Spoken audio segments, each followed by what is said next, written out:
ஓம் சாந்தி. எல்லாரும் குசியாக இருக்கீங்களா? இன்றைய முரளிலிருந்து முக்கியமான ஞான ரத்தினங்கள். முதல் பாயிண்ட், இப்போது உங்கள் புத்தியில் முழு சிருஷ்டியின் ஞானம் இருக்குது அப்படின்னு சொல்லியிருக்காரு. இதனுடைய வேறுபாடையும் நீங்கள் அறிஞ்சிருக்கீங்க. பாருங்கள், சத்தியுகத்தில் நிர்விகாரியாக இருந்தீங்க, தூய்மையாக இருந்தீங்க, 16 கலைகள் உடையவராக இருந்தீங்க, சுகமாக இருந்தீங்க, அமைதியுடையவர்களாக இருந்தீங்க அப்படின்னு சொல்லியிருக்காரு. அதே கலியுகத்தில் பாருங்கள், விகாரிகளாக இருக்கீங்க, தூய்மையற்றவர்களாகிட்டீங்க, துக்கம் அசாந்தி உடையவர்களாக ஆயிட்டீங்க. இங்கே பாருங்கள், முற்களாக மாறி போயிட்டீங்க. கலியுகத்தில் தந்தை வந்து உங்களை சத்தியுகத்தின் மலராக ஆக்குறேன் அப்படின்னு சொல்லியிருக்கார். இப்போ நதியும் கடலும் சேரக்கூடிய இடத்த சங்கமம் அப்படின்னு சொல்கிறாங்க. இது கூட ஒரு சங்கமம் தான் அப்படின்னு சொல்கிறார். கலியுகம் மற்றும் சத்தியுகத்தின் சங்கமம் அப்படின்னு சொல்கிறார். ஒரு பக்கம் பாருங்கள், உவர்ப்பான நீர், கடல் எப்பயும் வந்து உப்பாக இருக்கும் இல்லையா, அதுபோல் உவர்ப்பு நீர்னு இந்த கலியுகத்தை சொல்கிறாரு. இனிமையான நீர் அப்படிங்கிறது அந்த சத்தியுகத்தை சொல்கிறார். அதுதான் ரெண்டும் கலக்கக்கூடிய இடம் சங்கமம்னு அவங்க கும்பமேளான்னு கொண்டாடுறாங்க இல்லையா, அந்த விஷயத்தையும் பாபா சொல்கிறார். இந்த பழைய உலகம் எப்படி புதியதாக மாறுது, இந்த புதிய உலகம் கொஞ்சம் கொஞ்சமாக கலைகள் இறங்கி எப்படி பழைய உலகமாக மாறுது அப்படிங்கிற எல்லா விஷயத்தையும் பிராமணர்களாகிய நீங்கள் மட்டுமே தெரிஞ்சிருக்கீங்க அப்படின்னு சொல்கிறார். அப்போ தந்தை வந்து உங்களுக்கு இந்த பிராமணர்களுக்கு தான் ஞானத்தையே கொடுக்குறாரு அப்படின்றத புரிய வைக்கிறார். அடுத்து, நீங்கள் மிகப்பெரிய ரத்தின வியாபாரியாக இருக்கீங்க. யார் எந்த அளவுக்கு ஞான ரத்தினங்களை தாரணை செய்து மற்றவங்களுக்கும் தானம் செய்கிறாங்களோ அவங்களுக்கு தான் பாக்கியம் அதிகமாக இருக்கும் அப்படின்னு சொல்கிறார். ஏன்னா ஒவ்வொரு ரத்தினமும் ₹1,00,000 மதிப்பு வாய்ந்ததுன்னு சொல்கிறார் இல்லையா. நீங்கள் ஞான ரத்தினங்களை அடுத்தவங்களுக்கு கொடுத்து அவங்களையும் செல்வந்தர்களாக ஆக்கணும் அப்படின்னு சொல்கிறார். இந்த ஜானகி தாதியை பாருங்கள், எவ்வளோ ஞான ரத்தினங்கள் நிரம்பியவராக இருக்கார் அப்படின்னு. இவரும் செல்வந்தராக இருக்கார், இவரும் மற்றவங்களுக்கும் கொடுத்து செல்வந்தர்களாக ஆக்குறாரு அப்படின்னு சொல்கிறார். இந்த பழைய ஸ்தூலமான ரத்தின வியாபாரிகள் கூட கோடிக்கணக்கான சரக்கு வச்சுருக்கவங்களும் இருக்காங்க, சிலர் 10,000க்குள்ளே சரக்கு வச்சுருக்கவங்களும் இருக்காங்க இல்லையா. அதுபோல் வரிசை கிரமமாக தான் இங்கேயும் உங்கள் புத்தியில் ஞான ரத்தினங்கள் பதிவாயிருக்குதுன்னு சொல்லியிருக்காரு. அப்போ நீங்கள் எந்த அளவுக்கு ஞான ரத்தினங்களை சேமித்து மற்றவங்களுக்கு தானம் செய்கிறீங்க அப்படிங்கிறதையும் சோதனை செய்துக்கோங்க அப்படின்னு சொல்லியிருக்கார். செகண்ட் பாயிண்ட்டு, இந்த சிவபாபாவை பாருங்கள், இவர் கூட மிகப்பெரிய ரத்தின வியாபாரி தான். குழந்தைகளாகிய உங்களுக்கு ஞான ரத்தினங்களை கொடுக்குறாரு இல்லையா அப்படின்னு சொல்கிறாரு. இவரைத்தான் மந்திரவாதின்னு சொல்கிறாங்க, அதாவது திவ்ய திருஷ்டி காண்பிக்கக்கூடிய பகவான்னு சொல்கிறாங்க. உங்களுக்கு கூட ஆரம்பத்தில் யஜ்யத்தில் ஆரம்பத்தில் கூட திவ்ய திருஷ்டி கிடச்சிது இல்லையா. இந்த பிரம்மா கிட்ட போங்க, உங்களுக்கு இவர் இளவரசன் இளவரசி ஆகிறதுக்கான படிப்பு சொல்லி தருவார் அப்படின்னு. பலருக்கும் கிடச்சிது, வந்தாங்க, பதவி அடைஞ்சாங்க இல்லையா, ஆஸ்தி அடைஞ்சாங்க இல்லையா அப்படிங்கிறத சொல்கிறார் பாபா. எதன் மூலமாக இவர் அந்த எந்த படிப்பின் மூலமாக இவர் இளவரசன் இளவரசி ஆக்குவார் அப்படின்னு கேட்டுட்டு, ராஜயோக படிப்பு. என்ன மந்திரம் கொடுத்து உங்களை இந்த மாதிரி இளவரசன் இளவரசி ஆக்குறாருன்னா மன்மனா பவ மந்திரம். இந்த மந்திரத்தை கொடுத்ததுனால தான் அவரை மந்திரவாதின்னு சொல்கிறாங்க அப்படின்னு சொல்கிறார். மன்மனா பவனா என்னது? ஆத்மான்னு உணர்ந்து பரமாத்மா தந்தையை அன்பாக நினைவு செய்கிறது. இப்படி நினைவு செய்யும் போது உங்களுடைய பாவ கர்மங்கள் விநாசமாகுது. அப்போ நீங்கள் தூய்மையாகிடுவீங்க இல்லையா. நீங்கள் தூய்மையாயிட்டீங்கன்னா தூய்மையான உலகத்துக்கு இளவரசன் இளவரசி ஆகிடுவீங்க இல்லையா அப்படின்னு சொல்கிறார். அப்போ அது கூட தூய்மையான பிறப்பு இல்லையா அப்படின்னு சொல்கிறாரு. அதைத்தான் அமரலோகம்னு சொல்கிறார் பாபா. அமர்நாத் பாபா வந்து உங்களுக்கு அமர கதையை சொல்லிகிட்டு இருக்கேன் அப்படின்னு சொல்கிறார். ஏன் அது அமரலோகம்னு சொல்கிறாங்க? அவங்க 150 வயசு ஆயுள் இருக்கும், அப்புறம் அந்த ஆத்மா ஒரு சரீரத்தை விட்டுட்டு இன்னொரு சரீரம் எடுக்கும். இருந்தாலும் அவங்க மகிழ்ச்சியாக அந்த ஆத்ம உணர்வில் எனக்கு வேறு சரீரம் கிடைக்க போதுன்னு மகிழ்ச்சியாக சரீரத்தை விட்டுட்டு போவாங்க. ஆத்ம உணர்வில் இருந்ததுனால தான் அந்த அப்பா அதாவது அமரலோகம்னு சொல்கிறார் அப்பா அதை, சத்தியுகத்தை. ஆனால் கலியுகம் வந்து மரணலோகம் அப்படின்னு சொல்கிறார் பாபா. இப்போ இந்த மந்திரத்தின் மூலமாக நீங்கள் தூய்மையாகிறீங்க. தூய்மை ஆகலைன்னா தர்மராஜ்புரியில் தண்டனை அடைய வேண்டியது இருக்கும். ஏன்னா பாவகர்மங்கள் மிச்சம் மீதி இருந்துச்சுன்னா அதுக்கு ஏற்ற தண்டனையும் கிடைக்கும் இல்லையா, பதவியும் குறைஞ்சி போயிடும். தந்தை வந்து இப்போ தான் உங்களுக்கு கர்மம் அக்கர்மம் சுக்கர்மம் அப்படிங்கிற இந்த கர்மத்தின் விளைவுகள்லாம் பற்றி புரிய வைக்கிறேன் அப்படின்னு சொல்கிறார். சத்தியுகத்துலேயும் திரேதாயுகத்துலையும் இருந்தது அக்கர்மம், துவாபர கலியுகத்தில் இருந்தது விகர்மம். ஏன்னா 5 விகாரங்களுக்கு வசமானதுனால நம்ம செய்த கர்மம் எல்லாமே விகர்மம், பாவ கர்மமாக மாறிடுச்சு. அந்த 5 விகாரங்களும் என்னன்னே தெரியாமல் சத்தியுகத்துலேயும் திரேதாயுகத்துலையும் வாழ்ந்ததுனால தான் அந்த கர்மத்துக்கு எந்த ஒரு பலனும் இல்லாமல், பாவ கர்மம் இல்லாமல் சுகமாக வாழ்ந்தோம். இப்போ சங்கம யுகத்தில் பாபா வந்து சுக்கர்மம் சொல்லித்தராரு. மற்றவங்களுக்கு நாம் சுகம் கொடுக்கக்கூடிய கர்மா. ஏன்னா சத்தியுகத்துலையும் திரேதாயுகத்துலையும் அக்கர்மான்னு சொல்கிறாங்கன்னா, அவங்க வாங்கக்கூடியவங்களும் யாரும் இல்லை, பெறக்கூடியவங்களும் யாரும் இல்லை. ஏன்னா எல்லாருக்கும் எல்லாம் நிரம்பி இருந்துச்சு. ஆனால் சங்கம யுகத்தில் பாருங்கள், இங்கே எல்லாரும் பக்தர்கள் வேண்டிக்கிட்டு இருக்காங்க. எல்லோரும் வேண்டக்கூடியவங்களாம் மாறிட்டாங்க இல்லையா? அப்போ நம்ம கொடுக்கக்கூடிய இடத்துல இருக்கோம். யார்கிட்ட இருந்து வாங்கி கொடுக்குறோம்? பகவான் பரமாத்மா கிட்டேருந்தே நம்ம சக்தி வாங்கி, குணங்களை வாங்கி, ஞானத்தை வாங்கி மற்றவர்களுக்கு கொடுக்குறோம் இல்லையா? அப்போ தந்தை கூடவே இருந்து இல்லாதவர்களுக்கு கொடுக்கும்போது அது சுகர்மமாக மாறிடுது அப்படின்னு சொல்கிறார். அப்போ இந்த கர்மங்கள் விளைவுகளை பற்றி தந்தை புரிய வைக்கிறாரு. இந்த சக்கரமே மொத்தமாக 84 பிறவிகளின் விஷயம்தான். ஆனால் மனிதர்கள் 84 லட்சம் பிறவிகள்னு சொல்லிட்டாங்க. கல்பத்தின் ஆயிலே 5000 வருஷம்தான். ஆனால் அவங்க லட்சக்கணக்கான ஆண்டுகள்னு எழுதி வச்சுட்டாங்க. எல்லாமே தவறுதலாக போயிடுச்சு. அதனால தான் மனிதர்கள் புத்தியில் எதுவுமே நிற்கிறதில்ல. இப்போ தந்தை வந்து உங்களுக்கு எல்லா விஷயத்தையும் புரிய வைக்கிறேன் அப்படின்னு சொல்லியிருக்கார். 3rd பாயிண்ட்டு, பிரம்மாவின் இரவு, பிரம்மாவின் பகல் அப்படின்னு சொல்கிறாங்க. ஒருபோதும் சிவனின் இரவு, சிவனின் பகல் அப்படின்லாம் சொல்கிறதில்ல. பிரம்மாவின் இரவு அப்படின்னா பிராமணர்களுக்கும் இரவு தான். பிரம்மாவின் பகல்னா பிராமணர்களுக்கும் பகல் தான். இந்த கல்ப விருட்ச மரத்தை பாருங்கள். இது ஒரு தலைகீழான மரம். தந்தை இதில் விதை ரூபமாக இருக்கார். வேர் பகுதியில் பிராமணர்கள் இருக்கீங்க. இந்த பிராமணர்கள் தான் நாளைக்கு சூரிய வம்சத்துலேயும் சந்திர வம்சத்துலேயும் போகிறீங்க அப்படின்னு சொல்கிறார்.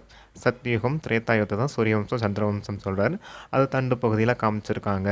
இது இந்த தண்டு பகுதி வந்த காலம் ஒரே தர்மம் ஒரே ராஜ்யமாக இருந்ததுனால தான் தண்டு பகுதியில் காமிச்சிருக்காங்க. ஒரே தண்டாக இருக்கிற நீளமாக. இது அரைக்கல்பம். அப்புறம் அரைக்கல்பத்துக்கு அப்புறம் துவாபர யுகம் வருது. அங்கே தான் பல கிளைகள் உருவாகுது. மற்ற தர்மத்தினர்கள் துவாபர யுகத்தில் தான் வராங்க. அப்படிங்கிறதுனால தான் அது கிளை ரூபத்தில் காமிச்சிருக்காங்க. ஒவ்வொரு கிளையிலையும் ஒவ்வொரு தர்மத்தை காமிச்சிருக்காங்க. கிறிஸ்தவ தர்மம், இஸ்லாமிய தர்மம், பௌத்த தர்மம், சீக்கிய தர்மம், சந்நியாச தர்மம்னு இப்படி ஒவ்வொரு கிளைகள்லையும் ஒவ்வொரு தர்ம பிதாக்களை காமிச்சிருக்காங்க. அவங்க மூலமாக மற்ற தர்மம்லாம் உருவாகுது அப்படிங்கிறத பாபா சொல்கிறார். ஆனால் இந்த ஹிந்து தர்மத்தை மட்டும் பாருங்கள், தண்டு பகுதியிலேருந்து நேராக ஒரு கிளை வந்திருக்குது. இந்த ஆதி சனாதன தேவி தேவதா தர்மத்தினர் தான் மற்ற எல்லா கிளைகள்லேயும் போயிட்டாங்க அப்படின்றத பாபா சொல்கிறார். அப்போ இந்த மரத்தை வச்சு புரிய வைக்க முடியும். இது 5000 வருஷ ட்ராமா, இது இப்படி நடக்குது அப்படிங்கிறத பாபா இந்த கல்ப விருட்ச மரத்தை வச்சு புரிய வச்சுருக்காரு. முக்கியமான விஷயம், இந்த படைப்பவர் மற்றும் படைப்பின் ரகசியம் உங்களுக்கு மட்டும்தான் தெரியும் அப்படின்னு. தந்தை கூட இந்த தூய்மையற்ற உலகத்தில் தான் வந்து இந்த தூய்மையாக்கக்கூடிய காரியத்தை செய்ய வேண்டியதாக இருக்குது அப்படின்னு சொல்கிறார்.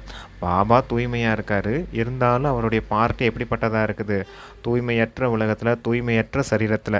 பிரம்மாவுடைய சரீரம் தூய்மையற்ற சரீரம் இல்லையா? அதில் வந்து பிரவேசமாகி தான் உங்களுக்கு ஞானம் சொல்ல வேண்டியதாக இருக்குது அப்படின்னு சொல்கிறார். நான் ஒருபோதும் சத்தியுகத்தில் வர்றது கிடையாது அப்படின்னு சொல்கிறார். ஏன்னா சாஸ்திரத்தில் எழுதி வச்சுட்டாங்க இல்லையா? கிருஷ்ணர் தான் ராஜயோகம் கற்பித்தார், பதித்த பாவனர் அப்படின்லாம் அதில் சொல்லி வச்சுருக்காங்க இல்லையா?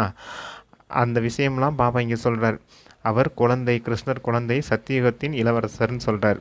நான் தான் உண்மையிலேயே பகவான் தான் தூய்மையற்றவர்களை தூய்மையாக்கக்கூடிய காரியம் செய்ய முடியும். ராஜயோகத்தை கற்பிக்கக்கூடியவனும் நான் தான் அப்படின்னு சிவபாபா சொல்கிறார். இந்த விஷயத்தை புரிஞ்சுக்கோங்க அப்படிங்கிறார். முக்கியமான விஷயமே இதுதான். எங்களுக்கு ஒருபோதும் மோட்சம் கிடைக்காதா அப்படின்னு பக்தர்களும் கேட்டுட்ருக்காங்க. அப்போ நீங்கள் சொல்லி புரிய வைக்கணும். இது அனாதியாக உருவாக்கப்பட்ட ட்ராமா. இதில் சுகம் பாதி துக்கம் பாதி இப்படி விஷயங்கள் உருவாக்கப்பட்டிருக்குது அப்படின்ற இந்த விஷயங்களையும் அந்த சுயதர்சன சக்கரம் இருக்கு இல்லையா, அந்த சித்திரத்தை வச்சு உங்களால் புரிய வைக்க முடியும். இருக்கிறதுலே ரொம்பவும் ஈஸியான விஷயம் அப்பா மற்றும் ஆஸ்தி அப்படிங்கிறத சொல்கிறார். தந்தையை நினைவு செய்யுங்க, நீங்கள் உங்களுடைய பாவகர்மங்கள் விநாசமாயிடும், நீங்கள் தூய்மையாயிடுவீங்க. தூய்மையாயிட்டீங்கன்னா நீங்கள் முக்தி அடைவீங்க, கூடவே இந்த சொர்க்கத்தின் ஆஸ்தியையும் அடைவீங்க அப்படின்னு சொல்லுங்கள். அப்போ நீங்கள் தந்தையும் நினைவு செய்யுங்க, கூடவே நீங்கள் போகக்கூடிய இந்த சொர்க்கத்தையும் நினைவு செய்யுங்க அப்படின்னு சொல்லுங்கள் அப்படின்னு சொல்கிறார். இப்படி சொல்லும்போது அவங்களும் புரிஞ்சுக்கிடுவாங்க இல்லையா, குஷி அடைஞ்சிடுவாங்க இல்லையா அப்படின்றத சொல்கிறார். 4th பாயிண்ட்டு பாபா சொல்கிறாரு, நீங்கள் எல்லாருமே ஞான மேகங்கள். இந்த மேகங்கள் கூட வரிசை கிரமமாக இருக்குது அப்படின்னு சொல்கிறார். சில மேகங்கள் நல்ல மழை பொழியுது, சில மேகங்கள் குறைவான மழையை கொடுக்குது, சில மேகங்கள் மழையே கொடுக்கறதில்ல அப்படின்றது பாபா சொல்கிறார். இந்த மம்மா பாபாவை பாருங்கள், எந்த அளவுக்கு ஞான ரத்தினங்களில் சேமித்து வச்சு ஞான மழை பொழியிறாங்க. அதே போல் இந்த மாதிரி ஞான மழை பொழியக்கூடியவங்களுடைய சங்கத்தில் இருந்தீங்கன்னா உண்மையான வைரமாகிடுவீங்க அப்படின்னு சொல்கிறார்.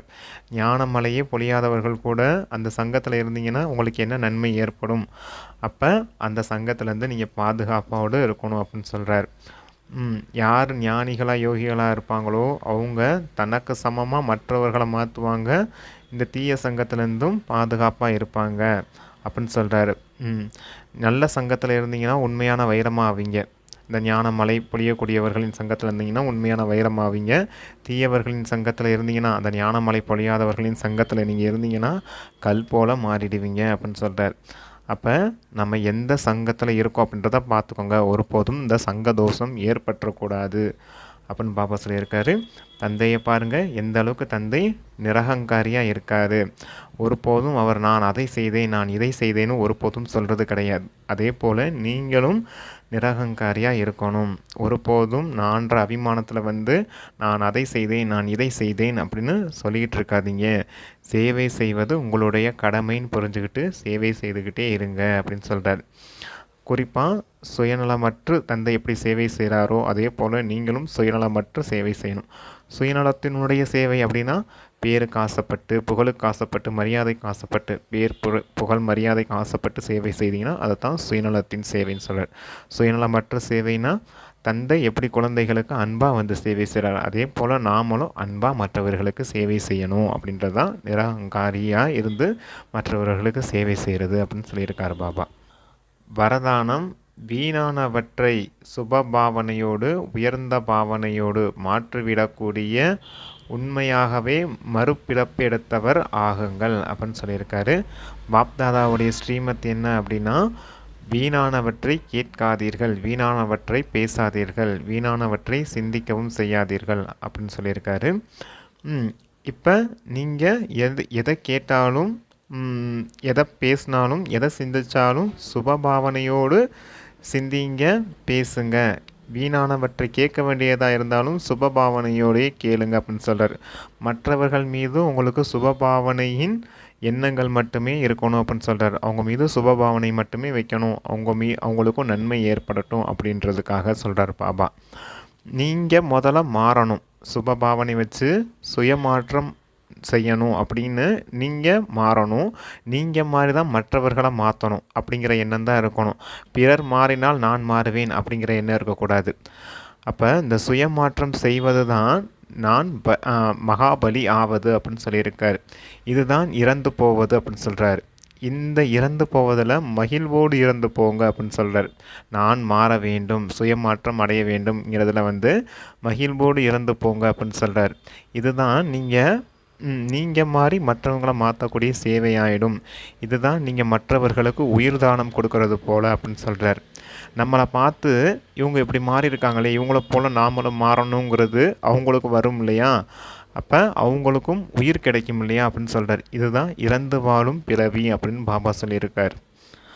அடுத்து ஸ்லோகன் இப்போ எண்ணங்களின் ஒருங்கிணைப்பு செய்யுங்க அப்படின்னு சொல்கிறார். இதுதான் உயர்ந்த மாற்றத்தை தீவிர கதியில் எடுத்து செல்லும் அப்படின்னு சொல்லியிருக்கார். எண்ணங்களின் ஒருங்கிணைப்பு எப்படி செய்யணும் அப்படின்னா, அசரீரி ஆயிட்டோம்னு வச்சுக்கோங்கவே, நிராகாரி ஆயிட்டோம் அப்படின்னா எண்ணங்களின் ஒருங்கிணைப்பு வரும். அதன் மூலமாக உயர்ந்த மாற்றம் ஏற்படும். அது தீவிர கதியில் அது மாற்றத்தை ஏற்படுத்தி செல்லும் அப்படின்றது பாபா சொல்லியிருக்கார். அப்போ நம்ம நிராகாரி ஆனோன்னா நமக்குள்ள அந்த உயர்ந்த மாற்றம் ஏற்படும். அதுவும் அது தீவிர நிலையில் கொண்டு செல்லும் அப்படின்னு சொல்லியிருக்கார் பாபா. Okay, thank you. ஓம் சாந்தி.